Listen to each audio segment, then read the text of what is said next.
This is Back to Back.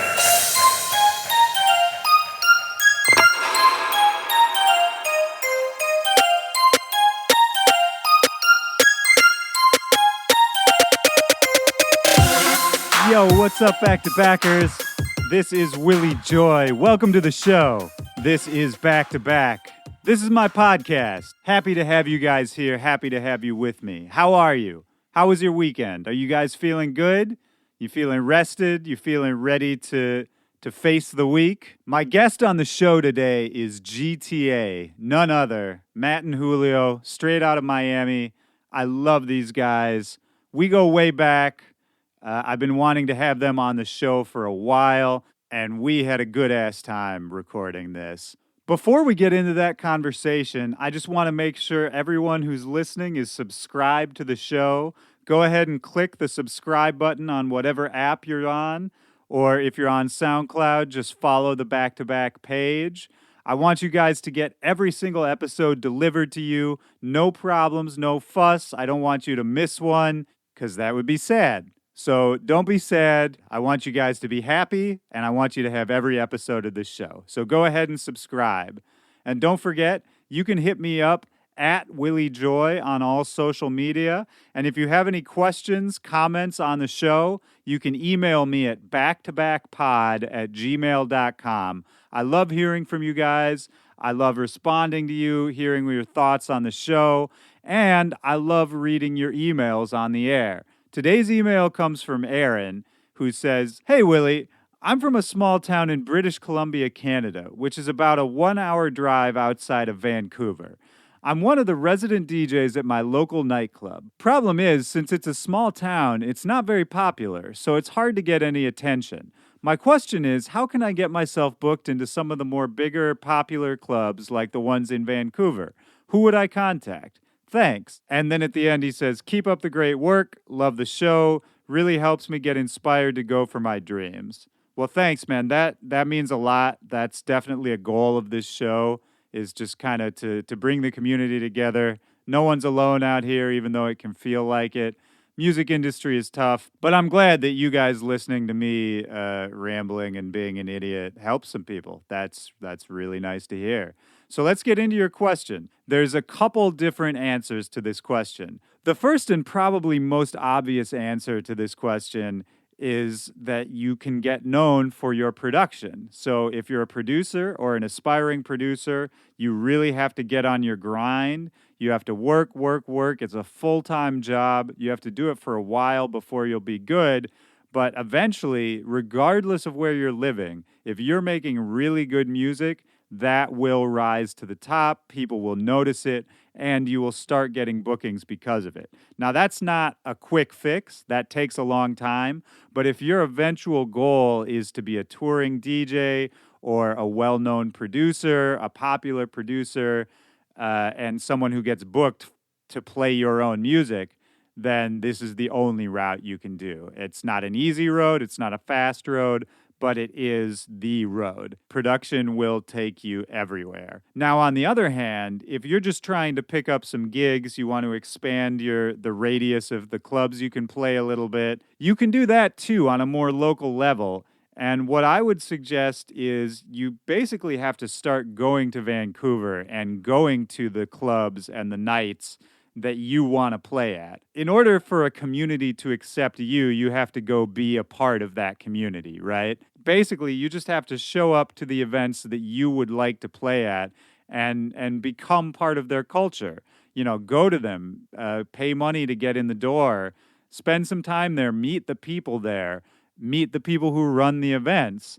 And once they see you not as somebody who's just coming to them looking for a show, looking to get paid, but as somebody who has something to offer, who's patronizing their event, then they'll start thinking of you as an ally, a friend, an asset. And that's the best way you can start getting booked at other local shows.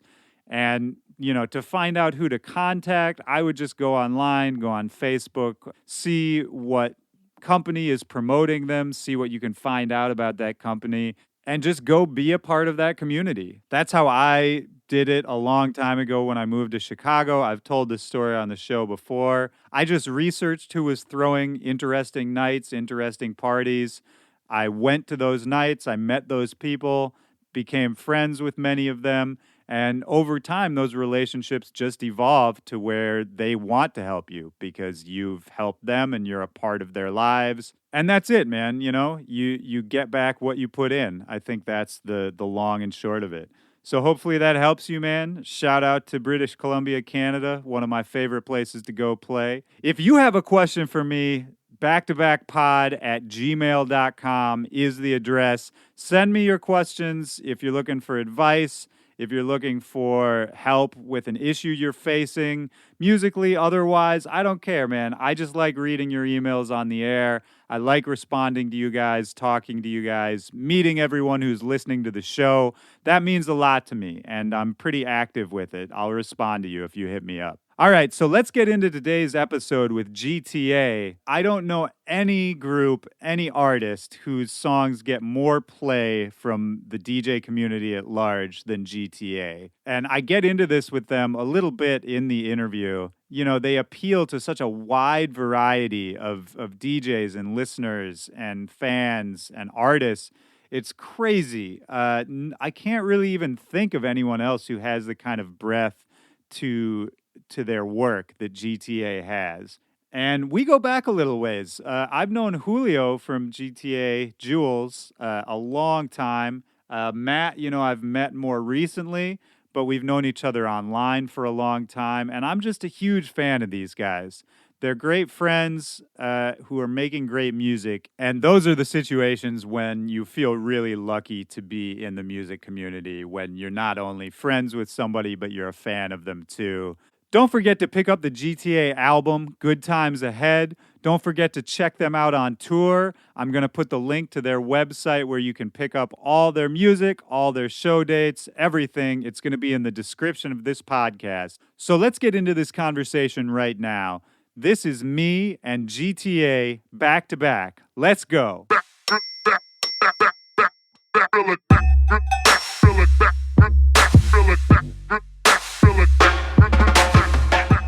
Actually, we got two of you guys, so why don't you go ahead and introduce yourselves? Yo, what up? This is Julio.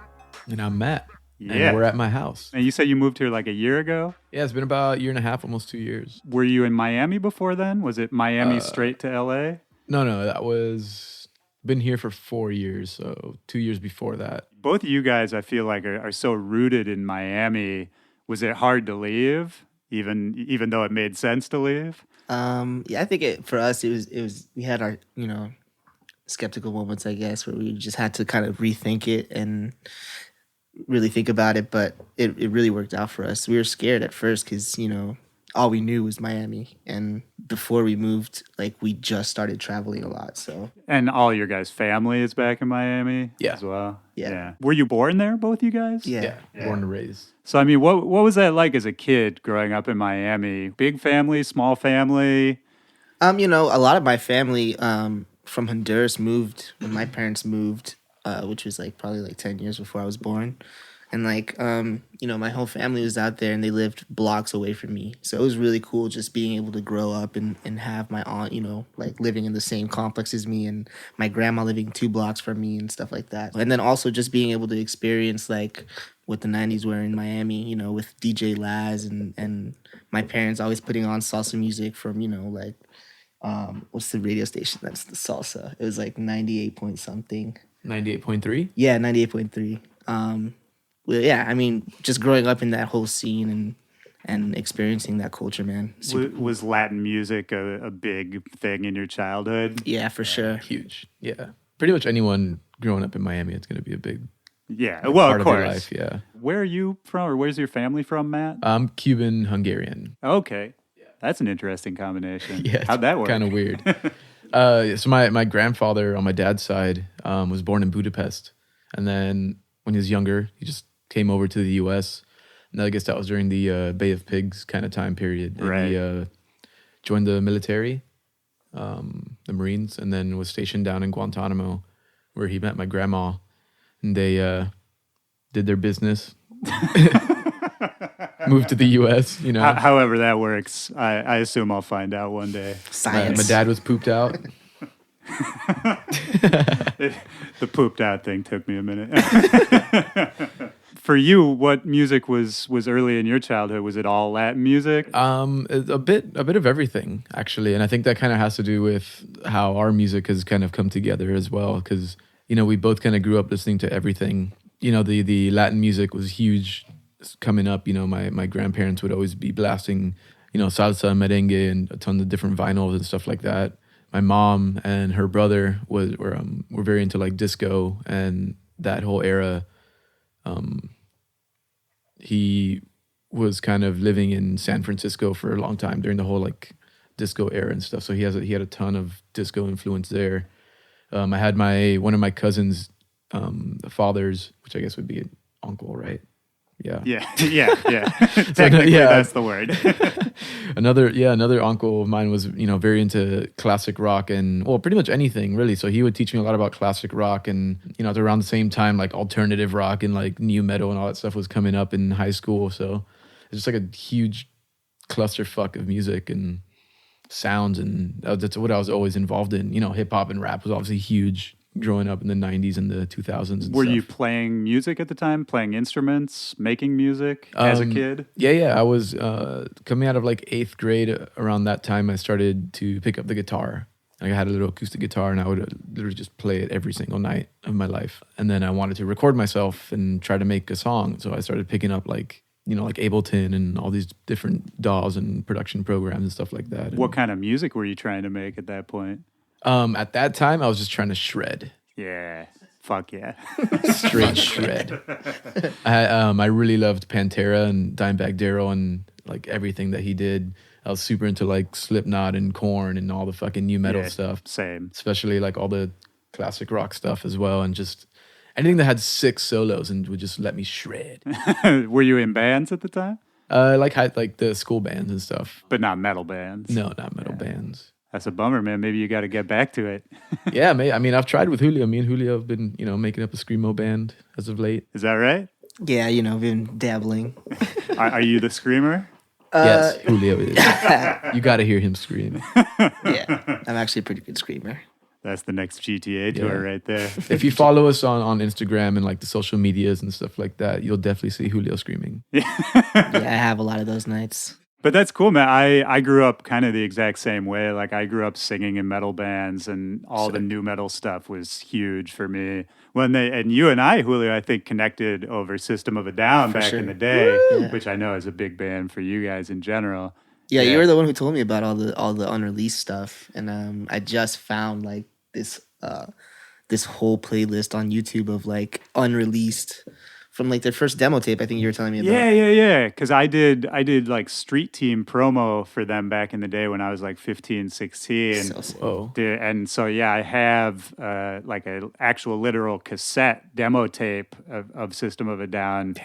That they put out as like a promo item before the first album dropped. Yeah. And it's got like different mixes of the songs and like demo versions. That's so Did cool. I send you those files? I think so. Maybe a while ago, but I don't think I have them anymore. Yeah, I'll send them to you again. I'll send them to both of you guys. Please. I'd love to hear that. Yeah, it's dope. It's just like slightly different versions of a few songs with like a different mix. It sounds less polished. It's kind of cool. Yeah. Did you ever get to see System of a Down live? Oh my God, yes. Twice. Yes. And we got so we have like our financial people who like help us out. DWA. DWA, shout out to them. They also do System of a Down. And one time we were touring in Europe and we had like a day off in between shows, and we found out that System was going to be in a town right next to us. So in Cologne, Germany.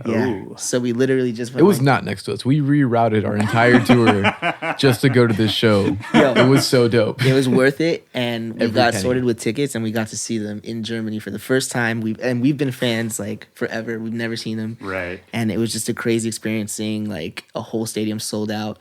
Seeing an actual. Oh my God. It was so sick. It was in a stadium, an arena. And there was literally nobody, no openers, nobody else, just them for 3 hours.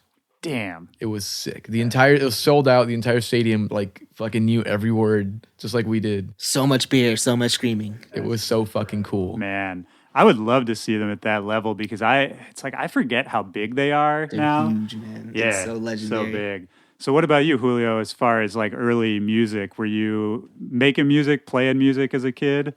I didn't. I started playing music around middle school, like 6th or 7th grade. I used to go to church with my mom a lot, and I used to sit next to the band. So like that kind of made me want to start.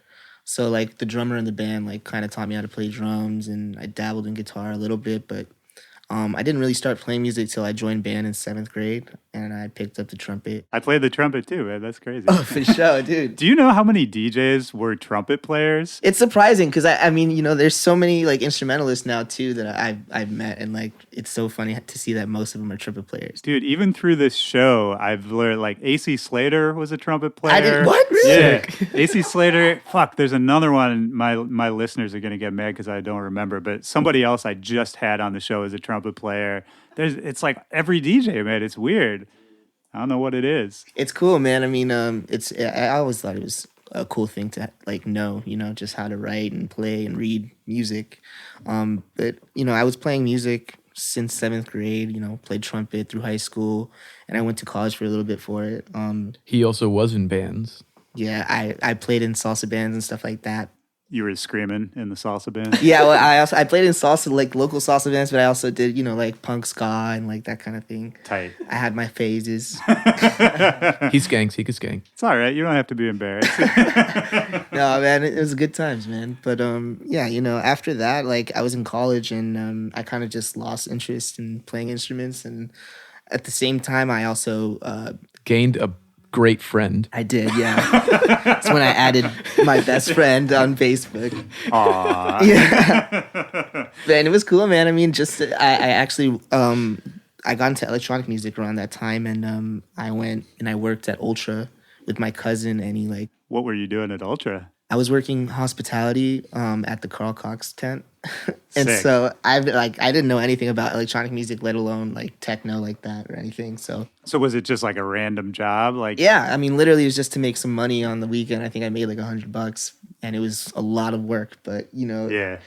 it was fun, Carl man. Cox needs his water, man. Yeah, a lot, and Red Bulls.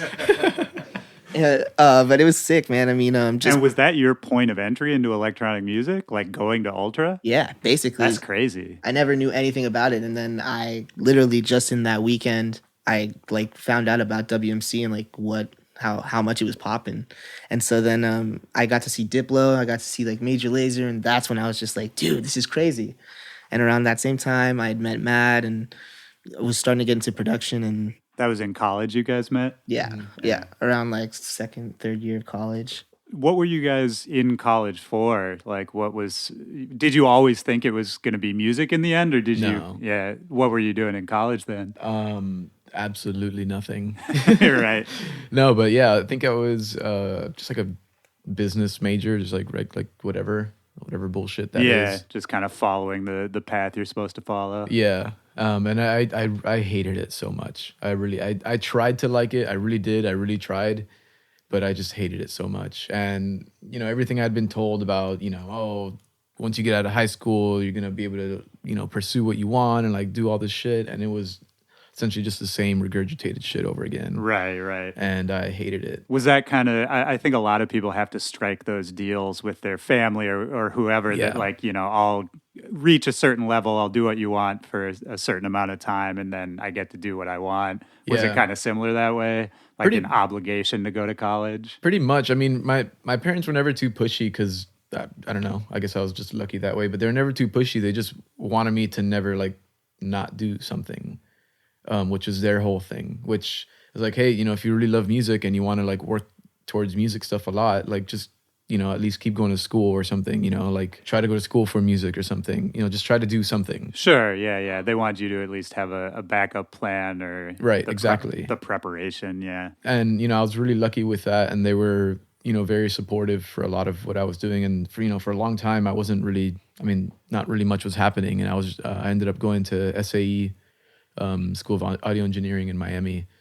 after a while, just because I saw it, some commercials for it, and I was like, oh man, that sounds pretty cool, and I really like it. And that's really, we were already kind of working together and like releasing stuff on Mad Decent, stuff like that.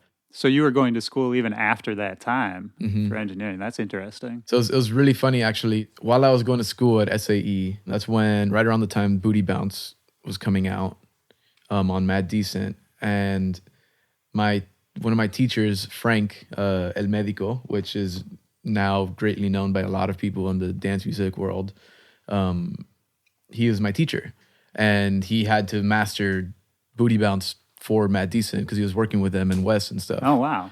And he ended up he actually still masters and does a lot of stuff for Mad Decent and a lot of Major Lazer stuff and stuff like that. But he also mastered Jet Blue Jet, which is our collab with Wes for Major Lazer, like in class while I was sitting there in front of him. It was so funny. That's amazing. Yeah. So like the whole class was watching him master your track? Yeah. And it wasn't even me that talked to him about it. It was like, because he had just been working with Mad Decent already, and that's just happened. He's like, oh, hey, this is your track. Like, I'll just do it in front of the class. That's got to be a special feeling, man. You kind of stunning on the rest of the class there. Yeah, it was pretty crazy. That was for the second album, right? The second Major Lazer album? Yeah, I think so. Yeah, because I worked on a track for that too. And I remember when I heard your guys' track, I had to go back and redo some shit on mine. I was like, man, those times were crazy.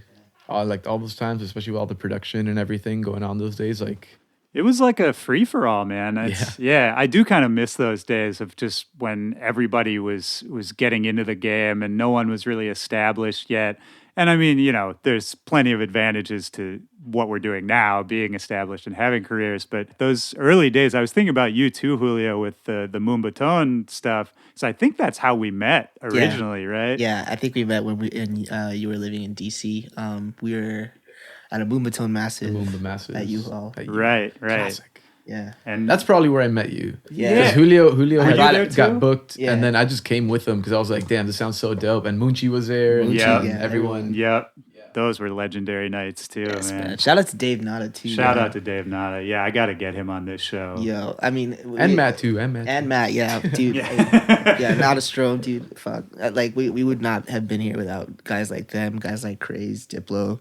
Yeah, I mean, those guys, like since the beginning, like before Booty Bounce, have been helping us. Well, yeah. So talk a little bit about getting into production that way, because at least for me, the way I knew about you, Julio, was through the Jules stuff before GTA was like really a solid entity. How did you discover Moombaton?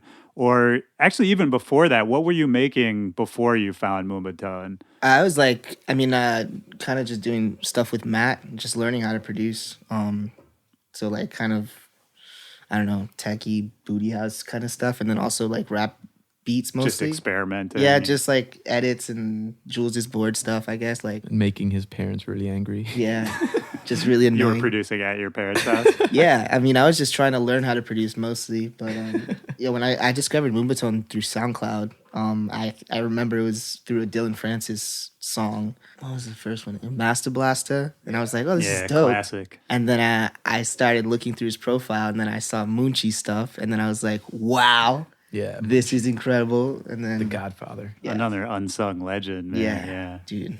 And, that's what drew me to it. And then just the fact that it was, like, super Latin influenced, and I was already kind of, like, I knew about that, like salsa section. You had that swag. Yeah, I had a little bit. And so I tried, and it worked out, man. Luckily, through all the opportunities, like Dave Nada and Craze and everyone supporting. Like when you came out to play that Moombaton Massive in DC, was that one of your first out of town shows? Yeah, and I also, oh my god, this is too funny, but I also got my first tattoo. Shout out to Billy the Gent from DC. He gave me my first tattoo. Is that right? I didn't know that. Yeah, I got it the same day I got there. It says, "No one ever really dies." After my favorite band, NERD. Shout out to Billy the Gent. He did my first tattoo. Yeah, shout out to Billy, formerly of Jet and Johns. Jet and Johns, yes. Amazing tattoo artist, great musician. Great friend. Well, I don't even know if you know this story, but I remember when you came and played the Moombaton Massive for the first time, I think they put you on really early in the night. So, you know, it's Yeah. like 10 p.m. to 11 p.m. or something. Yeah, I opened it, I think. Yeah, there weren't a lot of people there. Yeah. And you were going in like playing mostly your own tunes, all this crazy music. And I was standing in the back with Titsworth, who's one of the owners of the club and was involved in the night back then. And he was like, "Man, we should not have put him on this early." Oh, man. Dude, that was so much fun, man. Shout out to Titsworth, too, man. Yeah. Well, let's talk about, you know, you guys had solo careers before GTA. So we talked a little bit about Jules, and you were working as Van Toth, Matt. Yeah. What were you doing at the time? Were you playing shows? Not really, no. I was just making a bunch of tech house and not really going anywhere with it, honestly. How did you get into the house sound? I don't even know. It just kind of, the drums just always kind of drew me in. That's one of the things I've always loved about any kind of music is dope drums. Yeah, you pay attention to the rhythms. Yeah. And, you know, especially being in Miami, a lot of the house music and dance music that's down there is very tribal, you know, Space Miami and the after hours and all that sound and stuff like that. So I was just always around that in that environment. A lot of the DJs that were down there would play a lot of that stuff as well. So, you know, I went to Ultra for my first time when I was in '08. And that's really what kind of sold me on dance music because for the longest time I wanted to be, you know, super shredder on the stage and shit. Right. Yeah, but then Satisfaction from Benny Benassi was on that Apple commercial. And I was Yeah. like, damn, this song is so dope. This beat is so cool. I forgot about that commercial, man. That's crazy. With all the colors or whatever. Yeah. The silhouettes with the white. It's so funny to me, you know, in general, it's like music and commercials, we think of that as such a corny thing, you know, it's like, I never give any thought to a commercial, but then it's really true that so many people discover music that way. Yeah. You know what I mean? Like you were saying, you and the Apple commercial and Benny Benassi, and it just makes that connection. It's just sort of interesting how that can bring music into people's lives, something as simple as that. Yeah, like NERD is my favorite band right now, and the reason why they're my favorite band is because I saw their song was in a Zune commercial, and it was also Zune commercial. Yeah, and it was the only reason why I was one of those kids, had a the Zune. only kids in class that had a Zune while everybody else had an iPod. Oh man, Hey, the Zunes work pretty well. I'm a dedicated fan. Okay. you're still using that Zune? Yeah. No, I still have it though. I still have it. It'll come back. Shout out to Zunes. Yeah, shout Anyone out. out there still rocking a Zune, I fuck with you. For real. Anyone out there who still has a Zune, automatic guest list on GTA shows. For life. Hey, you heard it here. So then how did you guys link up in college? We actually met through Facebook through a mutual friend, who was like a club promoter. Mauricio. Yeah. Shout out to Mauricio.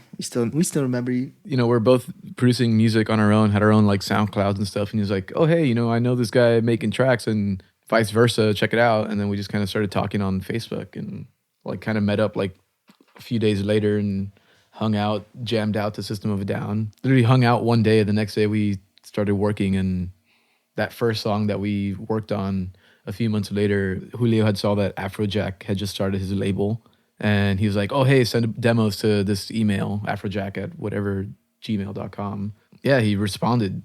Like the first song The first song you guys ever made together? ever made. Like me and him just met up and made this in like 2 or 3 hours. That's pretty impressive, man. Yeah, we got this was crazy because I mean we've never like ever have talked to any DJs at all ever, and this is just off a whim. Like Just, a cold call, basically. yeah, basically he's Yeah. like send demos or whatever, and we got super lucky, man. And from that point on, we were kind of just like, dude, now let's keep trying, man. Do you guys think that coming together kind of improved your overall production, or were you already at a pretty pro level by the time you guys met up? Because to get your first tune ever signed by Afrojack, no less, I think is a pretty big achievement and speaks to probably the quality of the sound early on. We brought different things to the table. So like him, he had like the technical aspect of producing. So he had like the mix down and he had like the drums and how to make him sound really, dope. And then I'll have like some idea that I had like, oh, like this lead that I like from Major Lazer went like this. And I can like kind of play it, kind of I hear it in my head.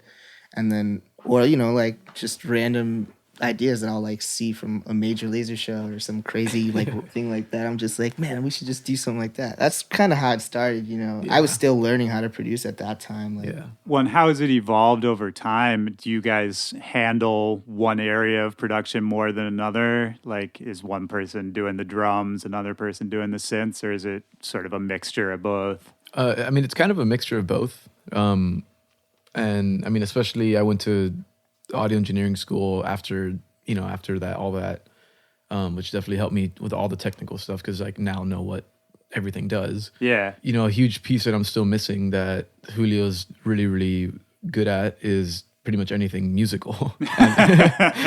Right. And anything with, you know, notes and chords and stuff like that. And he, for the most part, kind of has perfect pitch and, you know, like I'll be having a chord progression and like, man, something doesn't sound right. He'll just be like, yo, change that one note from, you know, D to E, and all of a sudden it's like fucking magic. You know, he brings a lot of that to the table. A lot of especially a lot of the really weird ideas that it's like, damn, where the hell did that come from? Is, you know, it comes a lot from Julio. He's like, So it's complementary skill sets. yeah. I mean, we just vibe off of each other's ideas. Pretty amazing you guys, you know, got connected that way because it's, you know, now talking to you in 2017, you're listing your influences and your childhood, and it's like, it sounds like you guys almost grew up together, you know what I mean? Yeah. I mean, it's crazy too because I mean, we're actually like, we're really good friends. He's literally like my bro, and it's pretty funny to see like, you know, so many other people notice that, you know? It's Right. It's kind of cool. I don't know.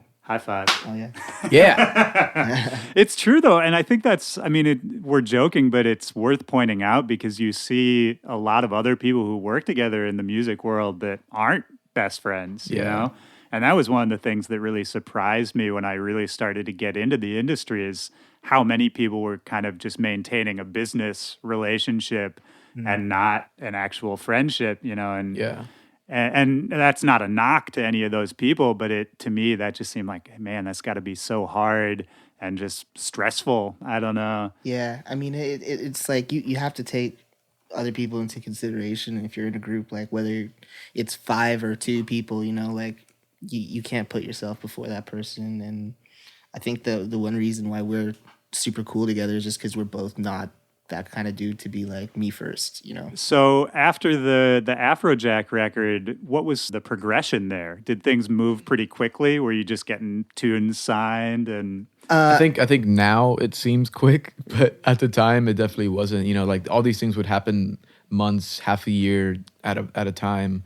And Were you getting frustrated at the time? Like, Oh, it's yeah. not moving fast enough. Yeah, and you know, I've also talked to a lot of younger artists that have now kind of come to us and like, oh hey, like you guys are up there now, and like how do we get there and this and that. And it's like, man, you can't force it. You know, like when we were in those positions, we would be frustrated all the time. Like, man, why aren't we doing that, or why isn't this happening? It's like, you know what, everything kind of happens for a reason. And at the end of the day, it all comes from you, right? Yeah. If it's not happening fast enough, kind of the sad, boring truth is that you just have to work harder Yeah. if it's not happening as fast as you want it to happen. Exactly. You know, And- even if that's the last thing you want to do, if you're down, you're feeling bad about it, you just got to keep working harder. Yeah. How did that work out for you guys? You're still in college at this point when the Afrojack record Yeah. happened? Did you Yeah. finish college? No, I didn't. So yeah, after about a year and a half, almost 2 years, I dropped out because we started getting shows. Like we had gotten like 1 or 2 shows, and I was like, man, like maybe we could do something here. You know, we had so we got the Afrojack thing. A few months later, we were on this entire time. We were also on Laid Back Luke.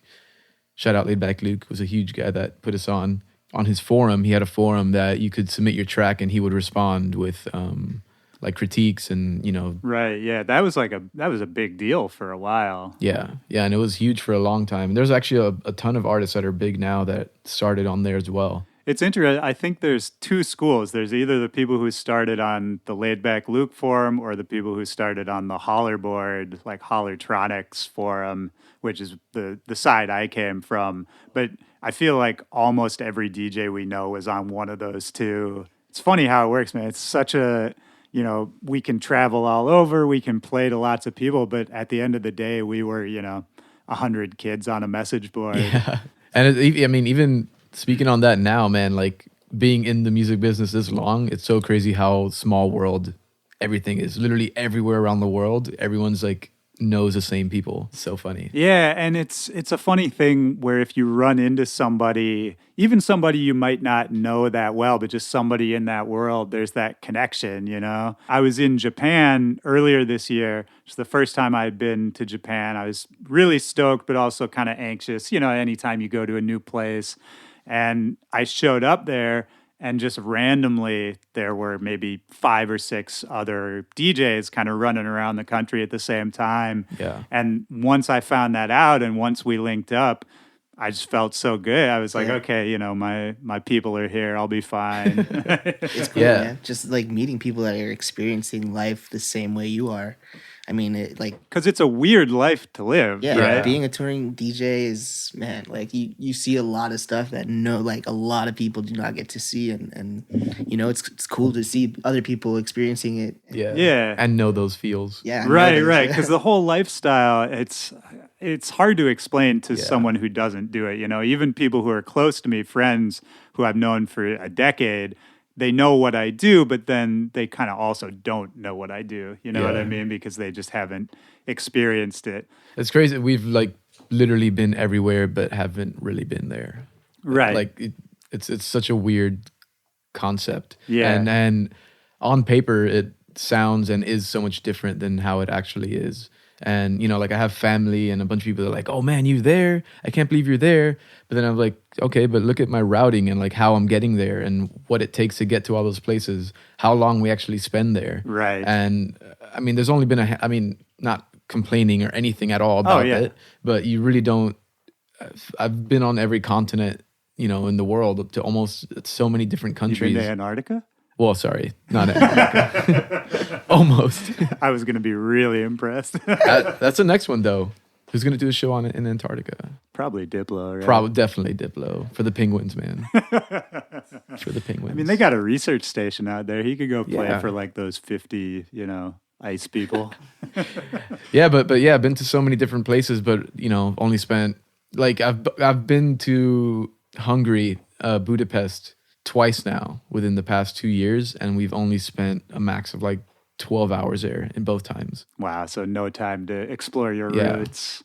Do you Yeah. still have any family there? I don't. Well, I don't know. I probably do, Right. but I've met like so many people with my same last name there. Okay. Like when we were on stage out there, I think it was at Zaget Festival. I met like the stage manager had my last name, like one of the security guys. Like it was just, Right. And did you drop out of college too, Julio? Yeah, I left.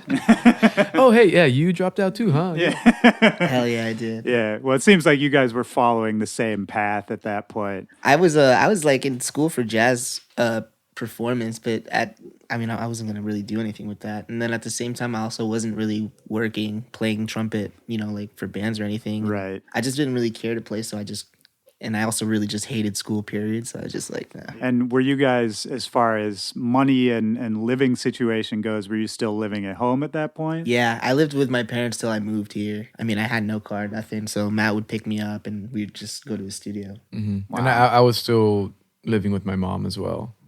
And probably for the first 2 years or so that we were hanging out together, I think we'd go work at my mom's house. That's cool that both of you guys had such permissive, supportive parents, you know? Yeah. I mean, I'd still get yelled at for like, turn it down! It would have to be Right. during the hours that our parents or his parents were at work. And Right. Then, it was, Turn that shit down! So what was the progression then from what took you out of your mom's place? You know, when did things really start moving for you guys? Well, for me, my brother and he's like 4 years older than I am. My brother and my brother Andrew and my cousin Andy, we all just kind of decided, hey, why don't we try to look for a place to move out together, which was a great idea at the time and ended up just being a shit show. As many of those ideas do. Yeah.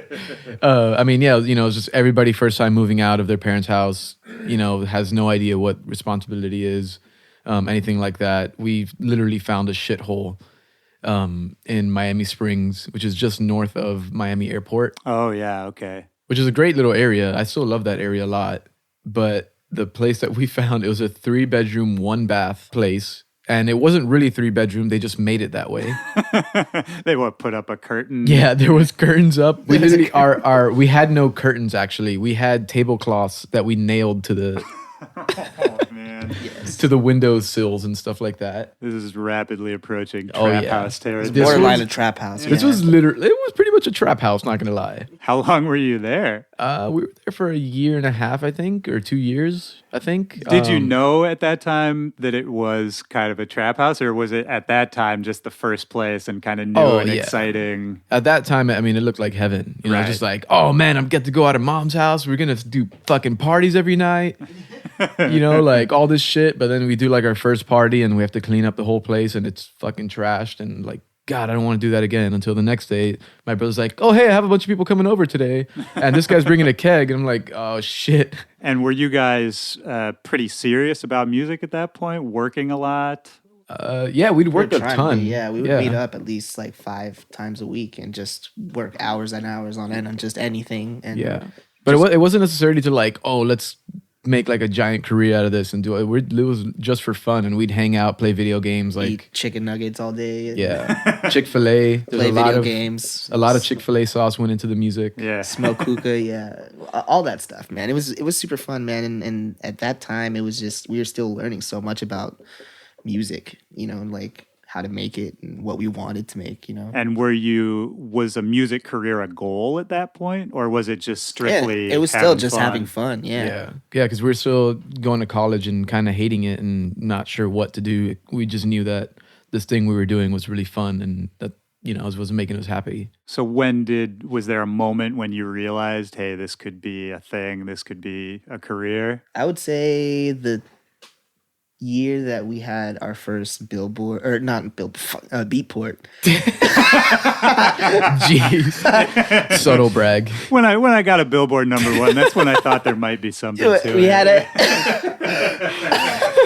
It was So like a good. Beatport like 2 or #2 or 1 or Yeah, it was like #1. it was Hit Oh It. yeah, #2. Hit It was the first one, and it went to #2, and I remember we went to Ultra that time.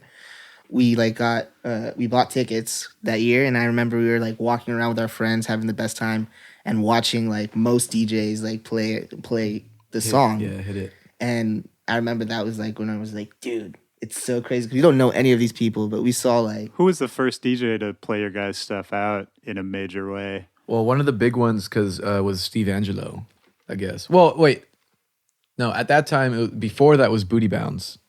So like a lot of the U.S. like American DJs, were playing Booty Bounce, Right. And that was on Mad Decent. And around that time, like A-Track started hitting us up because of that one. Wes was playing it a bunch. A lot of different people were playing it, especially in the U.S. And then, you know, especially at that time, like the U.S. kind of version of dance music wasn't really doing too much. It was super underground. And so we started doing, we were really influenced by like EDM or early EDM stuff. Right. What would be called EDM Yeah. eventually, yeah. And Steve, somehow the track got over to Steve Angelo, Hit It. He was like, yo, I really want to put this out. And he put it out on his label, which is pretty nuts, especially because he is extremely picky, apparently. And especially at that time, like, who the fuck were we? We're like nothing. And It's interesting you guys were getting love from the European guys first. yeah, I mean, and that was I think through Luke as well.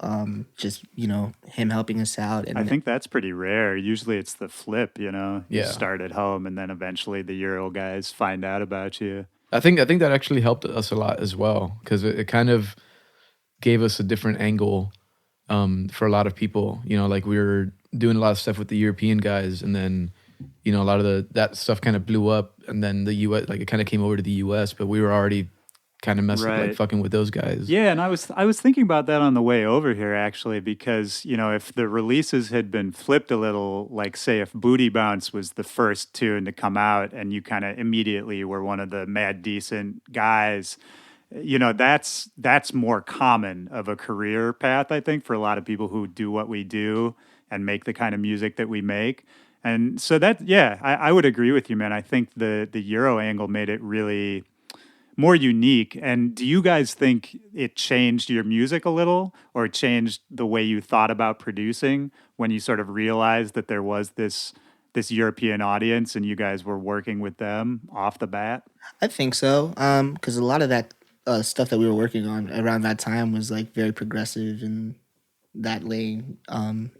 Yeah, I definitely think that it affected our sound a bit, but I mean, we were always open to trying some new stuff. So when we linked up with the Mad Decent crew and we found out about Moonbatone and, saw the reactions that they were getting, I was like, dude, you could do anything. Like, you can make rap stuff with this kind of stuff. And You can make DJ music and make girls shake their asses on stage. What? That's the key ingredient, man. Yeah. No, for real though, I think that is what made a lot of people get into Moonbatone. Was it hit that sweet spot of, people partying in the club, but you can also be super weird and super heavy. And yeah. It's just an interesting mix of influences, which is maybe a good metaphor for what you guys do in general.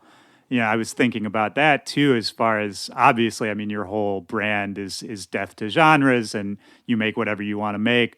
But was that always a conscious thing for you guys, as far as, really making sure that you didn't get pigeonholed into one thing or another?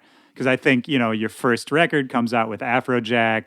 You're making kind of crazy house-influenced music, booty-influenced music. It would be really easy for a group just starting off to kind of just feel like they had to keep making similar songs to that. And I guess I was curious for you guys if it was a conscious thing to try to do a bunch of different things right off the bat, or if it was just you having fun and making whatever you wanted to make. It started off as us having fun, and we had pretty much nothing was conscious. Yeah. But we had a lot of people, especially in the beginning, when we were like showing them other stuff. They were like, I don't think people are really gonna like the fact that you guys are gonna do everything, and like you guys should stick to one sound. Was basically what everybody was telling us.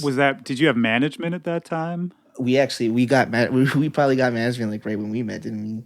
Not immediately, but it was kind of so more in the progression of things. It was like the first track with Afrojack that he wanted. Then Luke kind of took us on and signed us to a publishing with his company. And then he took us on a little tour, bus tour that he was doing in the U.S.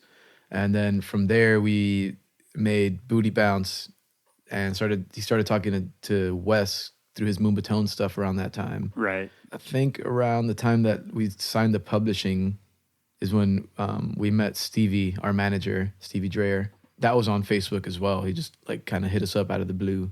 And we're still with him now. Shout out Stevie Diesel. Gotta love those internet connections, man. So did you feel pressure from those people telling you, people aren't going to understand this? Or yeah. I thought we had, I mean, it was for us, especially because we didn't really know anything. We were kind of just like, damn, well, maybe we should like chill out a bit. Yeah. I mean, we kind of tried, thought about it. We were like, hey man, if, all these guys are telling us this, it's probably for a reason, so we kind of tried, but like I said, not many things were conscious when we're making music. Like we literally just go. We just don't think about it. We just do what we think is cool, whatever it is. And that's how it should be, I think. I think that's when you make the best music. Mm-hmm. Anytime I'm in the studio, if I get too in my head about it, or if I'm too married to an idea, where I'm just trying to make something work and it's not working, but I'm not willing to kind of shift and go with the flow, it's going to be a wasted day, Right, yeah. Yeah. So you said Luke took you on tour. Mm-hmm. Was that your first big tour? Yeah, that was our first tour ever. Ever, yeah. I mean, before we probably played like 4 or 3 shows before that wow. in total. And then yeah. I mean, I had been DJing in Miami at a hookah bar. Shout out Oasis. it was just a hookah bar that I was playing. It was like 6 hours a night or more. Damn. Thursday, Friday, Saturday, or whenever, holidays or whatever. Real tech house hours, man. Yeah. 6 hour sets. Yeah, it was, I mean, but it was open format. It was everything. Okay. And And I would, set up everything myself, bring everything. At the time, I was using like Tractor and a mixer, and that's pretty much it. Yeah. Yeah, I mean, that's kind of where I started learning how to DJ. And I was doing that for a year and a half while we were doing all of our starting off production stuff. Just side gigs and grocery money, that kind of stuff. Shit, I mean, not even. They would pay me in like beers and a hookah. They'd pay you in hookahs. Yeah, no joke. So talk a little bit about the experience of a first big tour. What was that first night on stage like? Oh man, do you remember it? Yeah, we were pretty nervous. We opened up the night. So, and first thing we were expecting was it was going to be crazy. Right. And it was going to be like laid back Luke show. My God. And we opened it up, but it was a cool experience just being on the road and experiencing what it is like to just wake up, be in the next city, do the same thing again, right, and then kind of get into that routine. And it's just like having the whole crew on there and everyone's all together, and we also got to like learn a lot from Luke on that tour as well, just about the business and music. Sure, yeah. It seemed like he took you guys under his wing a little bit. He really helped us. We made our song, or we made a song with him on that one, and I remember that was like, and I don't think it ever came out, or did it come out? No, we never finished it. Yeah, we never finished it. Yeah, I mean, just being around someone like Luke and the way we looked up to him at that time, we just learned a lot, man, about being on the road and knowing what's important, what we need to know about DJing in front of different crowds and reading the crowd and stuff, and production wise as well. He kind of showed us about keeping it simple. It's cool you say that, because that's something I think is a unique quality for your guys' music, is that it's not, quote unquote, simple music, but there's a simplicity to, it's like a small number of elements in each song.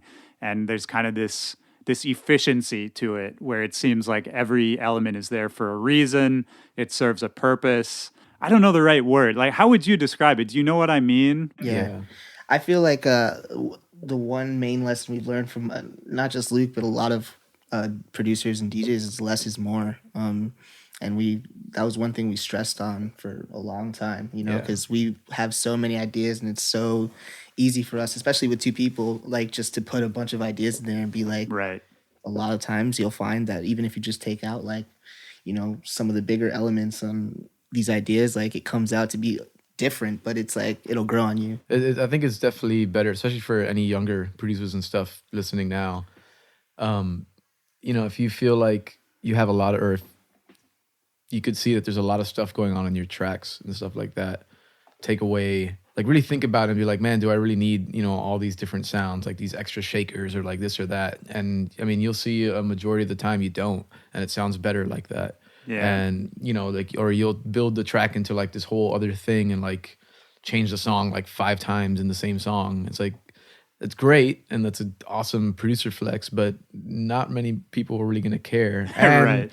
It's not really going to translate like groove wise or like melody wise or something like that. You know what I mean? So just the simpler you keep it and make sure that everything that you have in there is what's necessary, that's how you can get your point across. Yeah, I like that. And on the flip side of that, if you have an idea that you like but isn't quite there yet, I think a lot of times the tendency, especially if you're younger and just starting off, is just to add more stuff into it instead of like fixing the original idea. I used to do that all the time. Yeah. I'd have a cool idea, but I wouldn't get it quite right. And then I just try to throw a bunch of stuff on top of it to kind of, I don't know, just to distract people from the fact that it wasn't perfect, Yeah, I still find myself doing that a lot too. Like, I mean, but it's just the simple idea of taking things out and like not being afraid to do that. Because a lot of times you can get skeptical just thinking like, no, it needs to be there. Right. It doesn't really need to be there. So from the Laid Back Luke tour, your first big tour, did things start to speed up after that? Kind of. When did everything start sort of really get rolling for you guys? Because you were releasing songs pretty steadily at that point, right? Yeah, kind of a bit. We were doing like little singles and a lot of remixes mostly. But we're just, started doing a few on and off shows. Like we did a few show dates with Wes. We did a few show dates with A-Track, I think, like just random little things here and there. But the thing that really, really got us to take off, I guess, was the Rihanna tour. Right. And that was, I mean, that me and Julio knew each other for probably 3 or 4 years already. We had been working. There's a lot of downtime between shows. Like we weren't doing much, and then all of a sudden, Stevie, our manager, had been was able to get a job at 360 Group, which Big management company. yeah, which they Dean and Mark. Dean manages Dead Mouse. Mark manages Calvin, amongst other guys, and he was able to get in with them. They were owned by Rock Nation, and that's where that link up came. They were Rihanna was going on her Diamonds tour, and Jay Brown had heard our music through Stevie, and he was like, "Man, this sounds like a perfect fit to be the opener for Rihanna." Just like that, like it was shit. It was like 2 weeks before the tour started, and he was like, "Oh, hey, you guys are going on tour for 4 months in Europe." It's incredible. Yeah, and we're like, Yeah. "What?" I mean, that's pretty unheard of, man. Yeah. Just DJs opening for pop stars in general is not a common thing. And for you guys at that point in your career to be launched into this huge 4-month tour, that's a once in a lifetime thing. I've never heard of that before or since. Yeah, you know? man. It was a pretty crazy. It was crazy news to get, and I remember at that time too. We'd just gotten back from our first time in Europe. I think we had like a week out there. It was like 2 shows. Yeah, 2 shows, but we were out there for a week, and we were homesick because we've never been away from home for more than 3 days. Right, away from your family. Yeah. Yeah, and we were homesick. I remember I was like, dude, I can't wait to get back. We get back, and they're like, oh, you're going to Europe for another like 2-3 months. I'm like, oh my God. Yeah. Wow. So it was crazy just feeling that like nervousness of just, What was that first show on the Rihanna tour like, rolling up to the arena? oh man, Wow. I that was in Bilbao, Spain. so nerve wracking. So yeah, so me and Julio, I think, drank like half a bottle of Jack Daniels each Right before before we set. got up there. Right. Mind you, it's like what, like 7 or 8 p.m. local time in Spain. Right, because it's a pop concert, so Yeah. it's early in the day. Yeah. And yeah, I mean, on the entire tour, the smallest crowd was 15,000 people. The biggest crowd was 90,000 people. God damn. And I mean, imagine, I mean, we fucking barely played like 1,000-person venue before. Right. And at the opening slot when like maybe half the people were there. Right. And Not then- to mention that I've got to assume opening that show, you probably didn't have a lot of amenities, you know? I'm imagining you guys kind of in one tiny corner of the stage. We got there and we're like, oh, like everything's gonna like be set up or whatever, like you know how it is at a club. Nothing was set up. Yeah. The table was literally just a table, like a like a wooden table. Yeah, Like, we had yeah. a fold-out table. like the table that you play beer pong on, like that one. we had of a those. fold-out table. and We had to set just up a the black CDJs, cloth, yeah. and that was it. And they're like, you guys set it up. You guys, you Yeah. guys do It's it. so funny, man, because you think of a Rihanna tour, you think the most luxurious, glamorous, no expense spared Yeah. kind of tour. But, you know, that's for her. Yeah, no, That's exactly. not for you. Exactly. Yeah, and what ended up happening was, I mean, they literally give you a flat fee, and they're like, "Here are the dates that we're gonna be here. Like, here you go, figure it out." So you were doing your own transportation, Oh, all of everything. that? Everything. Our own hotel. We had to everything. source all the equipment that we needed at the time. Everything. They were nice enough. Like, if we asked, they would help us out. But yeah, I mean, it's pretty much It's like, which a lot of people will not know that Right. just going in. And we found out the fucking hard way. Yeah, that's throwing you in the deep end, man. Yeah. On that tour, it was over 120 people on the tour. Her crew. Her crew. I mean, she had full catering staff. They have, all the production, all management. They have, the security, all the I think there was dancers. like 12. Yeah, all the dancers. There's like 12 band. semi trucks and then like 8 buses or something like that. Wow. Yeah, it was ridiculous. That's insane. And then we were in a little tiny VW like rental starter van. It might as well have been a short bus, like a little school bus. Did you at least have a driver or Oh a my tour God. manager? It was a driver / tour manager. Yeah. Shout out to Joe Lies one time. He's an English dude from London, Parsons Green to be exact. And yeah, he met us over there in Europe, and we drove a bus. It was like 20,000 kilometers, something like that. It was crazy. And yeah, we followed them around for 3 months. That's incredible, man. The first show, actually, Fun fact: first show, Julio split open my face with a road case. Yeah. Really? Yeah, That was an accident. he was so nervous he just decided to take it out on me. Right, right. Well, you got to express that rage somehow. It's either that or screaming. Yeah. I was too nervous to scream. How did you do that first show? How'd it go? Oh man, we were nervous and we had no idea, but it was great. I mean, Yeah. honestly, it was super fun, and I remember we overthought, like right before the set, we're just like, dude, we got to play like pop, like straight pop, Right. but we mixed it up and Yeah, were you able to do your thing? yeah, we were doing our thing, and through like the first 4 or 5 shows, we were just starting to get like a rhythm and trying to figure out like, okay, like these songs are like popping right now. People know like this Katy Perry song, or people know this Britney Spears song, and then we'll like try to make edits of our stuff that go with that. And So essentially, it'll be like breakdowns and vocal parts would be stuff people would know, Right. And then the drops would come and it'd be GTA shit. Yeah. And So basically what DJs are doing in Vegas now. yeah, it worked like crazy, and it worked so well that we got to the end of the tour, and apparently Ree liked it enough herself that she invited us to go back on for the rest of the tour, and that was another 3 months Wow. in like Asia, Australia, New Zealand, South Africa, Abu Dhabi, Israel, Dominican Republic. then in the Caribbean, Barbados, and stuff like that.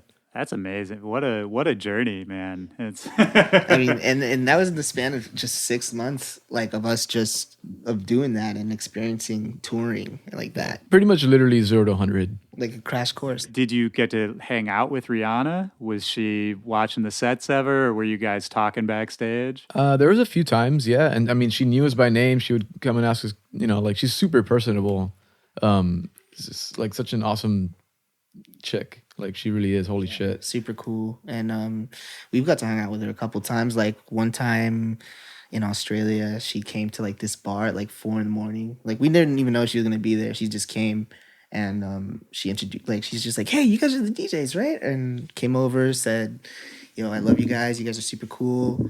Took us bowling. Yeah. But like, and legit would talk to us and like try to get to know us and stuff. It wasn't just like a brush off or something. That's dope, man. Yeah. Anytime she would like, she would be walking through the hallway or whatever to get to her room, she'd be like, oh, hey guys, what's up? Like stuff like that. Like she's just super cool. Coming off of that tour 6 months later, was it weird to go back to regular DJ grind world, or were you just ready to be off that tour at that point? Well, I think after that tour was when we started doing our own, like, we started playing festivals and we started noticing, like, these. So we did, like, Made in America. We did Vegas a couple times, and we started doing, like, Ultra and started realizing, like, dude, these crowds are getting huge. And Yeah. started getting more bookings at clubs and started going around. Is that when you really noticed your fan base growing? People Yeah. starting to know the music? Yeah, and I mean, I think one thing that really helped was our first production, I guess you could call it, was our we had a big banner in front of our thing that just had our tag, our Twitter Our Twitter tag. handle. Oh, at the Rihanna tour, you had a banner Yeah, with your and it Twitter. was just at Weird GTA. We had no visuals or anything like that. It That's was just- brilliant. and it was just that, and literally we used to get. I mean, most of it was just tweets asking where Rihanna was, but we still got all the followers, and it was probably, I think we gained like at least like 10 to 20,000 like Yeah. that whole time. Or- More than that, really. And we still, a lot of those people still hit us up and come to shows actually from those shows. Actually, literally this morning, I read somebody asked like, oh, hey, I saw you guys are coming to Australia soon, which we're doing an Australia tour next month, I think. He's like, yeah, I saw you guys play in Singapore at the Rihanna show, and I haven't seen you guys since. This is almost like 5 years ago now. It's like, oh, yeah, I'm going to be in Australia around the same time. I come to your show. I'm like, hell yeah, man. Yeah. That's so cool. Yeah, what a connection. That's brilliant, though, just putting up the Twitter handle. Yeah, That's, it really helped because I mean at that time too, I guess that was when Twitter was starting to become more popular than Facebook. right. So But yeah. it just goes to show you, man. I mean, you don't need a big budget. You just got to be smart about it. Yeah. Just putting up one banner with your Twitter handle. That's genius. Yeah. It was like super punk rock. It was huge stage because it's still a Rihanna stage, Right. But it's just us on like a little fold out table, and then it's just like a banner, like a tarp. Yeah. That is punk rock, though. I mean, that's the grind. It's a really weird grind to do it with Rihanna, but Yeah. That is paying the dues, man, getting in the van every night. Just following her around. Yeah. It was cool, man. It was honestly like one of the craziest experiences we ever had. Was that Yeah. the same tour where she was like flying journalists around on a plane? Was Did you it? hear about that? No. Maybe it was a different tour. There was some tour she did in Europe, I think, where she rented out an entire plane for journalists and had them follow the tour, like stop to stop. Damn, that's cool. And it became this sort of fiasco because apparently they weren't treated very well. Oh, shit. And like sometimes they would get left at the airport or there would be no hotel. Or it was this whole thing. It was years ago. But if that's not the same tour, it doesn't even matter. Yeah. No, the thing that she got in with that tour is she was late, like really late to a good amount of the shows. Yeah. And yeah, she got a lot of like criticism over that. It was pretty nerve-wracking for us at the time because Oh, would you have to play longer? well, they were like, "Oh, hey, these guys are DJs. We don't give a shit. Like, let's make them play for 3 hours." Wow. Yes. There's this one time I can remember specifically. This was in Turkey, Yeah. in Istanbul. We were playing at this giant stadium. It was 80,000. This was the biggest one that we played for yet. And this was like the fifth night, I think, of the tour so far. Yeah. We were playing, killing it for like 2 hours, and we finally get to the end. We killed it for a good hour, and we're supposed to play for an hour. Right. Oh yeah, that's right, hours. And then they were like, "Yo, we need another half an hour." And we're like, "You know what? Fine. All right, we got this. We need another half an hour. It happens." We get to that point, like 5 minutes before that half hour is done. They're like, "Yo, we need another half hour." Oh, man. No, wait. We're Was forgetting one main thing though. I kept before they tell us 30 minutes. After I'm like, Oh yeah, yo, this is our last song. yes. Oh. He said that like 2 or 3 Twice. times. Yeah. Twice. Oh. Mind you, these people don't even know who we are, and they're already like, we want Rihanna. Like, Yeah, did you feel the crowd start to turn on you? Oh yeah. oh, Yeah. After that time, we told them like, "Hey, we can't like we could go on a little bit longer, but we can't like just keep going on." Like it's just like it just makes us look bad, and they think that we're holding up her coming out. Right, of course. So like we're the bad guys. Yeah. It would almost be better to just have silence after a while because people at least know then that. she's coming. Right. Not Yeah. like we're just. Man, that was so hectic. Yeah. I've definitely had experiences where the crowd turns on you or you start feeling those vibes, but to have 80,000 people, that's a mob right there. Oh, dude.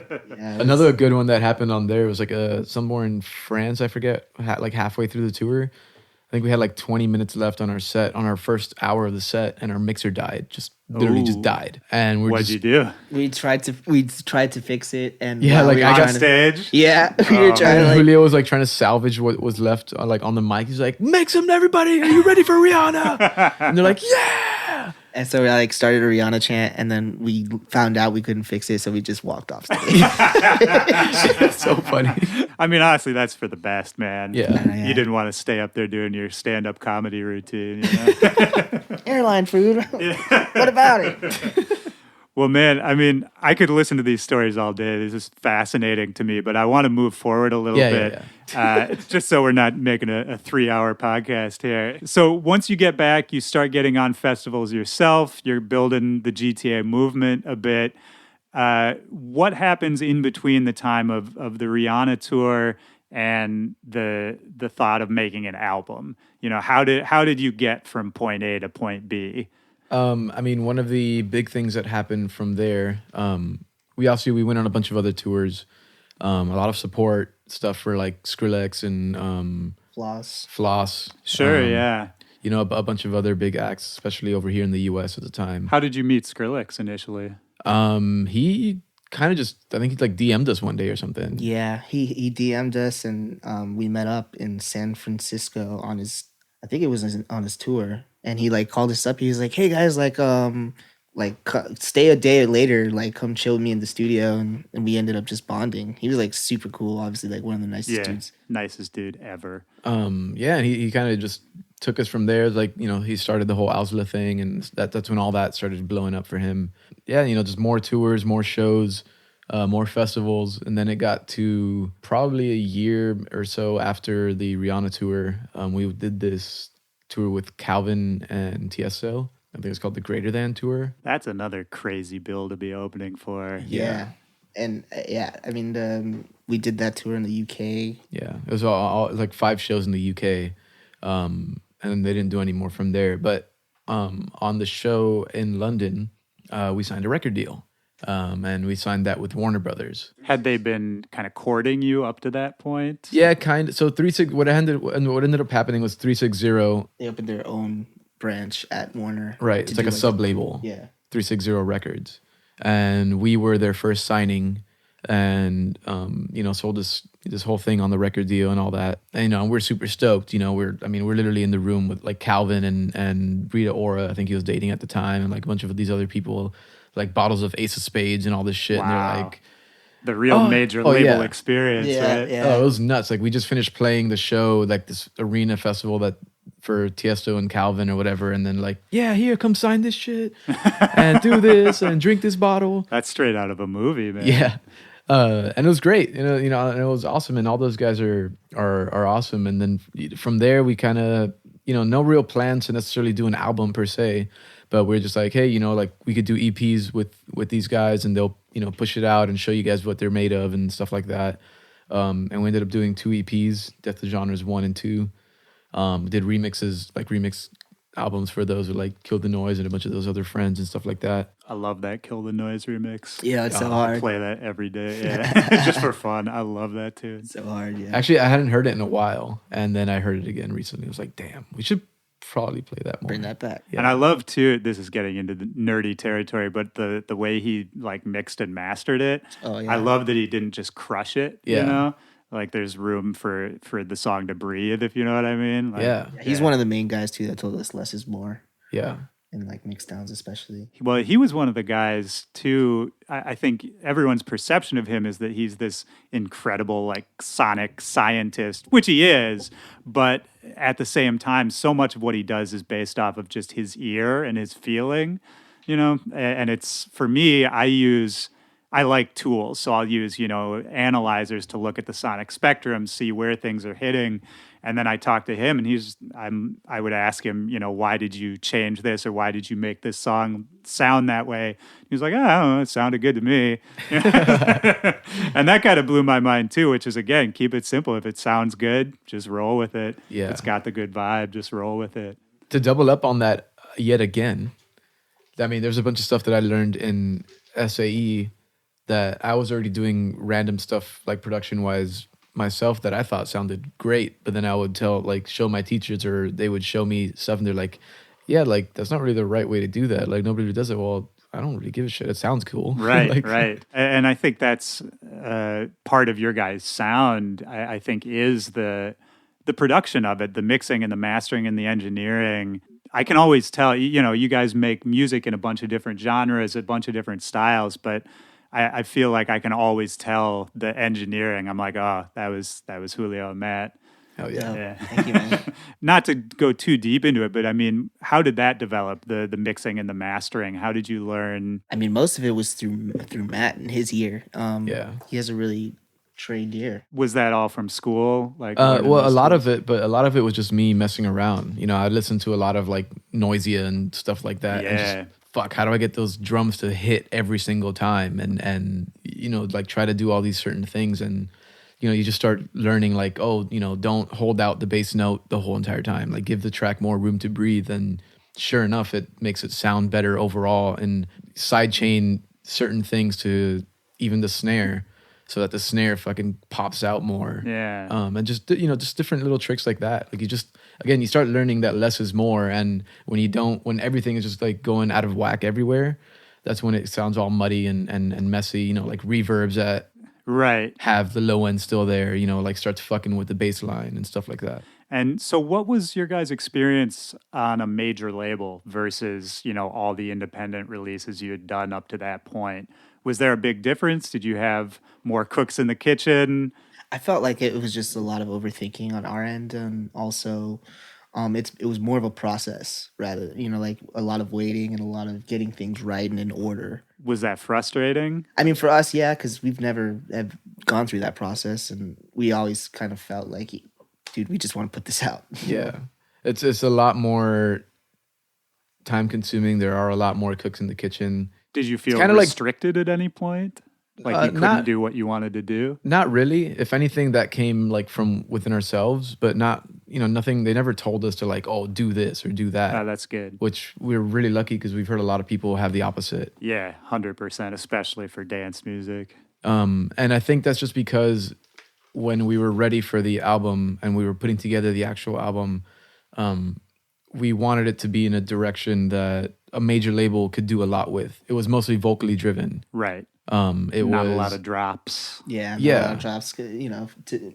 For reasons like, oh, we wanted this song to go to radio or whatever, and like, made it as easy as possible to like market it for them. Yeah. Mm-hmm. So it was calculated to a certain extent that you knew because it had this platform, this kind of music would probably do the best. Yeah. Well, we wanted we started making music without drops by ourselves. Like Sure. it's not like we're like, oh, hey, let's just make a pop album. Like, and we enjoyed it, and we enjoyed working with writers and like just the way that whole process came together was extremely enjoyable. Like, we still, since then, we've been working a ton with a ton more writers and a lot more different artists now these days because of it. We just wanted to do that ourselves, and also like, hey, like if we do this right, we'll give the label a lot of content to work with, and they'll be able to do a lot with it.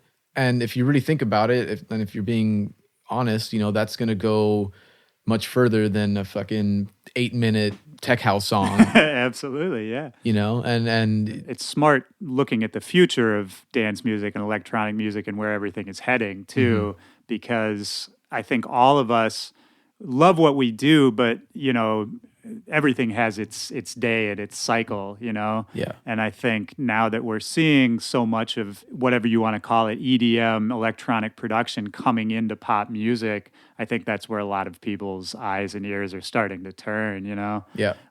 When I had Diplo on this show, he was saying that he can't believe that EDM is still a thing, that it's still so big. He said it was like a zombie just like walking around. He's like, I'll keep playing these shows as long as people want to keep coming, but it seems weird to me that it's people still love it. He's like, I'm just waiting for what's next, Yeah. And And I to think me, a lot of us are, yeah. yeah. And that album to me, I was like, oh, that's a smart, interesting move, How did you feel about the finished product? I thought it was the best version of what Death to Genres is, in the pop lane, I guess, if you want to call it. I feel like it was our first time ever working on that level with just creating from the ground up, like everything from the vocals to the production. Yeah, I think it was extremely necessary for ourselves. I like I said at the beginning of the show, a lot of our stuff is not very conscious. We don't, we never tried to do anything at a certain time period or this, like, never thought about things that way. And this was the first time and it took almost 2 years from start to finish for some of these ideas for the album to really put something together that's cohesive and really shows people what we could do in tons of different sounds, but also show people that we can come up with something cohesive and that you could play from front to back, and it'll take you on a little journey and you'll enjoy every part of it, And that's something that we really wanted to do and really wanted to show people, other than, making people put their fucking hands up and counting down 1, 2, 3, 4 and all that shit, like we could, we really love making music and all kinds of music and working with people, and no matter what it is, like we just love doing it. And that's a point I wanted to make too, is I think because you guys, and this is just my opinion, so tell me if you agree or not, but I think because you guys from the beginning have been so strong in just saying we're going to do whatever we want, it's not going to be the same thing over and over. If we have a hit song, our next song isn't going to sound like that song. I think it all set you guys up to be able to put out that album and to have people really embrace it, because I definitely know artists who have done a similar thing where they'll put out a bunch of banging club tracks and get this big festival audience, and then they'll put out, a song or an album with kind of more poppy stuff that is in a different lane. And I've seen a lot of people not be successful with that, and their fans not accept it or not understand it. Whereas with you guys, I felt like it was a very smooth thing because people knew that you guys were going to do whatever you wanted. Right. Yeah. And- Expect the unexpected Yeah. kind of thing. Yeah. I mean, do you agree with that? Do you think you've been able to kind of set yourself up that way? Because it really is a rare thing. I think very few artists are able to do that. I mean, I think so. Especially since like our sets and stuff like that, and our DJ peers always, support our stuff too. Like we have, trap bangers or house bangers and stuff that we'll play in our mixes, and our fans that love Booty Bounce, they love these, like these tracks, and the people that love the GTA album, they know that we can make that kind of stuff too. So Right. Well, and I think, it probably helps too that, I mean, you guys more than almost anyone else, I feel like every DJ is playing at least one of your tunes at some point, Just, you got those club killers, man, for real. And it's consistent. It's impressive. So, I mean, after, you put out the album, you went on tour for the album. I saw you guys on that tour. It was really dope with the projection mapped cartoon characters. And, you put out the album, you went on tour with Rihanna. We're out here in LA. What haven't you accomplished yet? What's the next thing you're trying to knock down? I mean, we just want to keep working with more. I'm trying to open a restaurant now. Tight. Maybe a bar, maybe. I actually just ate at Moby's restaurant last week in LA. Whoa. I know you're joking, but it doesn't have to be a joke, my friend. Oh, I know. It's really good. But no, for real. I mean, what's coming up next for you guys? Right now, I mean, we're pretty much just working on mostly production stuff, making some new stuff with some friends. For yourself or producing for other artists? Well, producing for other artists, but also doing, our stuff too, GTA stuff, club-centered things. So we are out of Warner Brothers. Okay. How did that come about? There's a lot of stuff I could say that I don't need to, probably. Well, sure. I mean, would but- it fall under the standard? Everybody, it's a common story for people to kind of have friction with a major label and just to see things differently or be on different pages.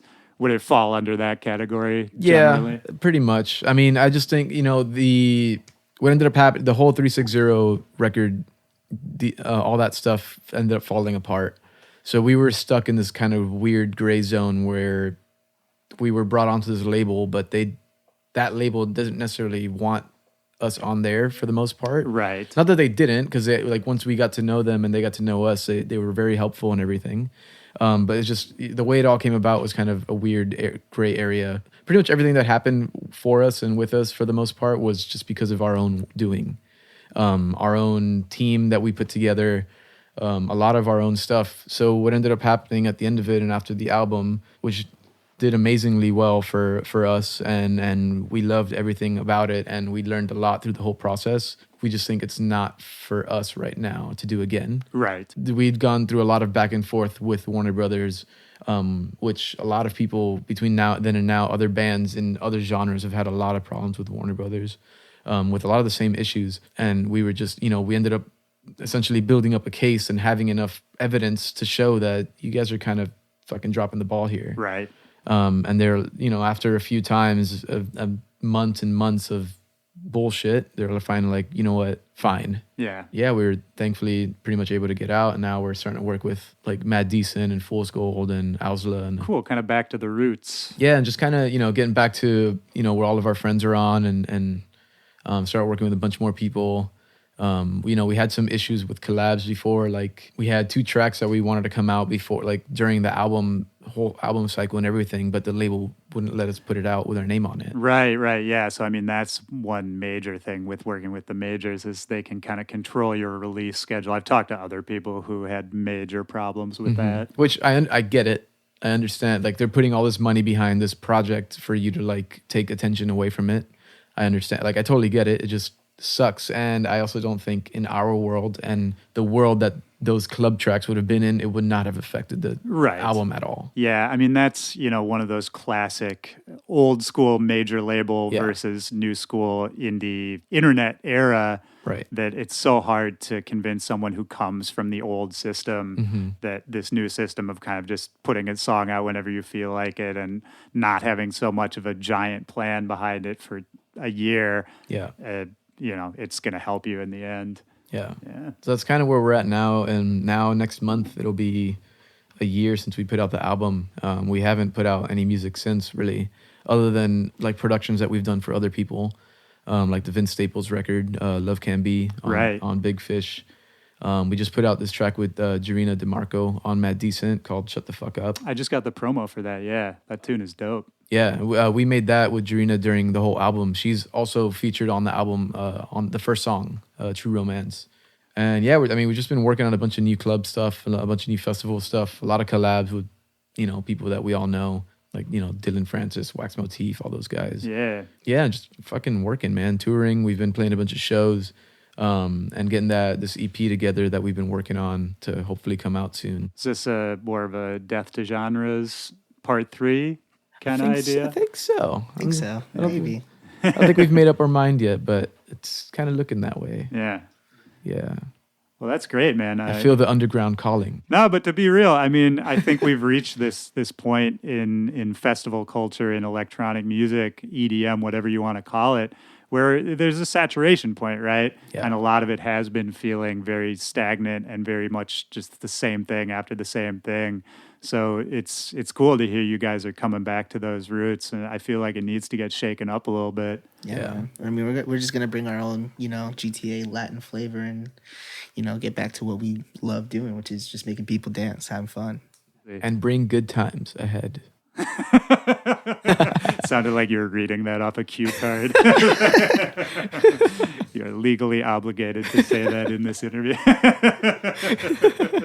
This has been great. Is there anything else you guys want to add before we get out of here? Man, shout out to you, man. Shout out to Willy. I want you guys to know that me and him have a special bonding moment that I will never forget. That's right. Fuck yeah. I'm glad you're doing great here. I meant to bring this up. We met one of my heroes, my personal heroes, and I'm sure one of yours, Willy, Nardwar at South by. First time I went to South by, I think that was in 2013 or yeah, right 12. around there. Yeah. That was incredible. Yeah, and that was just random in the street. When I remember, I think we had just flown in that day, Yep. and I texted you. We met up somewhere on 6th Street, Yep. and both of us were just there. It wasn't my first time, but it was one of the first times. I was just super stoked. Your first time there, we were just like wide-eyed kids, Yeah. and the first person we saw on the street was Nardwar. Nardwar. And I'm usually, when I meet a celebrity or just somebody I'm a fan of, I'm usually pretty cool. I keep it cool. I did not keep it cool. We ran with right over. Yeah, ran right over. I was like stuttering, like falling over my words, being like, "I love you, Nardwar." Yeah, we did the doot Wait, doot. I was gonna say, did you? Yeah, do we that? did the doot doot. Yeah, we did the doo-doo. We got the picture with us doing the like Nardwar. What? Yeah. Oh man, legendary picture. Yes. I still look at it probably once every couple months just to make myself feel good. Yeah. I remember Julio telling me he was going nuts. It was so fun. Oh man. And you and me, Julio, we don't get to hang out much, but every time I see you, man, there is that connection. And that's something, it's special to me. Like I saw you not this year in Miami, but I think it was a year ago for WMC. And both of us in a club at, 3 a.m, a little blurry, but it was one of those moments where just like, it was just so good to see you. I felt that love. Hell yeah. And we cross paths maybe once a year at most. But every time I see you, man, it's maybe just because we've known each other for so long. But I'm always happy to see you, man. I'm happy to see things going so well. Thank you, man. I appreciate that. And me and Matt both have love for you, bro. And yeah, I'm not trying to leave you out, man. geez. Yeah. I'll be in the corner over here. yeah, man, it's just like how you were saying earlier, man. It's just like it's cool to meet people who experience life the way you do, and especially in this kind of lifestyle, you know what I mean, where it's super different. And it's just cool, man. Like the way we met, the way we hung out, and every other time that we get to hang, man, it's always been a pleasure. So Hey, thank you guys for doing this, man. thanks for having us, man. All right. Peace. Peace. Later.